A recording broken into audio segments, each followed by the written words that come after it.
Hello and welcome back to Yodas, and thanks again for joining me. Okay, today what we're going to do, we will start this journey on learning the Golden 44 and how to recall it in our head. We will cover number 60 and 61. Let's do it. So what will we cover today? I will show you the two dart finishes for number 60 and 61. I'm also going to introduce you to the 4 rounds of practice, which is just a way to cement these numbers and a way to understand how to practice them. And it also includes the concept of practicing for the miss, which is a very important concept when we're playing darts. And I'll also show you some alternate 3 dart finishes for these numbers. So on to our first number of the Golden 44, so number 60. That should come fairly easy. It's just a single 20. You need 40 more to make it 60, so that will be double 20, or tops, you might hear me refer to it as. But single 20, double 20 for 60. Straightforward, this one. So we're on to number 61 now. Now, there's a little trick when we're dealing with any of these 60 numbers, and this trick works all the way to 70 as well. The first dart that we need to throw at, so that our first treble that we're aiming at, it's indicated by the number that we are on. Kind of. Let me show you. So 61 is treble 11. So it's not treble 1, but it's treble 11. So you're just concentrating on that furthest right digit, okay? And incidentally, 62 is treble 12, 63 is treble 13, and it goes on. So that's not all numbers are like that. So it's very good, these 60 numbers, for instant recall. For me, certainly helped. So 61 is treble 11, okay? Now, and it leaves 28, so you need double 14, okay? 61 treble 11 double 14. Now, how do you recall this? This is all what this is about, recalling. So if you remember the 3 ways, you can just repeat them, which I'll class as parrot fashion, or the numbers might help you here. So the numbers here are 33 and 28, and they didn't help me. They're not numbers what pop really quickly in my head. And remember, this is about instant recall. You don't want to break your flow when you're throwing darts if you can possibly help that. And so the link, so I use linking, and that's the way I remember it. And the linking is anything you can see on the board to have instant recall, so have that visualization. And for me, if I draw a little bridge, my link is a little bridge from treble 11 to double 14. And as soon as I wrote that down and drew that on a dartboard, whenever I approach that, when I'm throwing at 61, I just see that little bridge, I see that link, and I know 61 is treble 11 double 14. Okay, so we've just covered numbers 60 and 61, really quite straightforward. But what do you do with it? How do you practice it? So I've come up with this concept of the 4 rounds of practice. And first of all, I just want to say, just bear with me here, because it might seem a little bit long-winded here, but I'm just trying to be thorough. But at the end, I'm going to show you how to carve this up and how to make it short and snappy for people who already know most of this. So anyway, so with round 1, you say the number and state the first treble that is needed. And of course, slightly different for number 60, there's no treble. It's just, you would just say 60, single 20. But when we get to 61, it would be 61 treble 11. Okay, so really straightforward. That's round 1. The 4 rounds of practice, round 2. You state the total that is left. So in this, if for 60, it's single 20, leaves 40. 61 is treble 11, leaves 28. The 4 rounds of practice, round 3, you state the double that you need.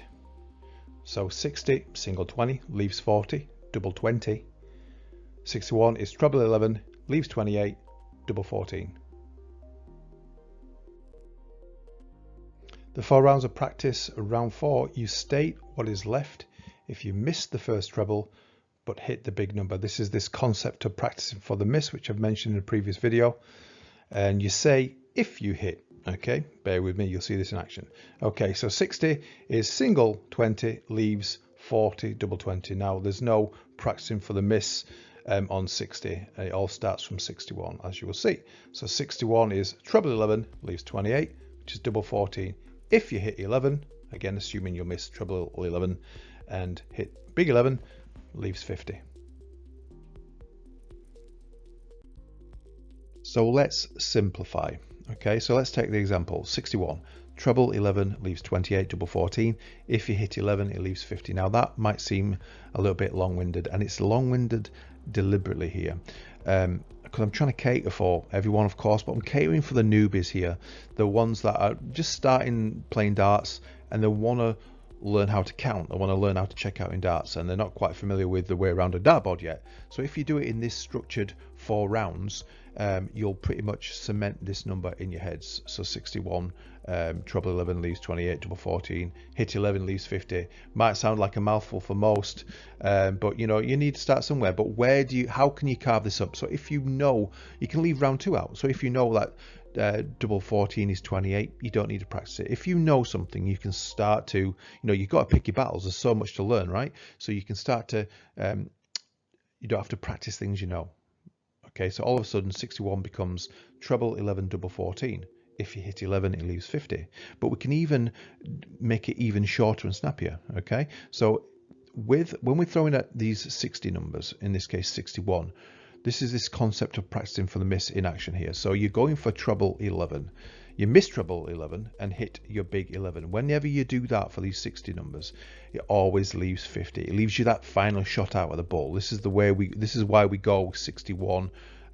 This is why we go treble 11, double 14 for 61, because if you miss the treble and hit the big number, it always gives you like a second chance, leaves you 50, and you might have the time just to throw it at the bullseye or set up your 50 out shot.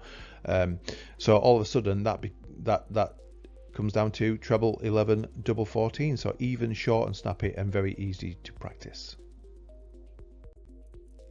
Okay, so we just covered 60 and 61, the essential 2 dart finishes for these numbers. But what happens if you've got 3 darts? Should you go the same route, or can you do something alternate? And I'm going to show you a couple of little ideas. Okay, so starting with 60, there's not an alternate finish for 60. 60 is a single 20 for a double 20, but there is a little pitfall you can stumble into, and I want you to avoid it.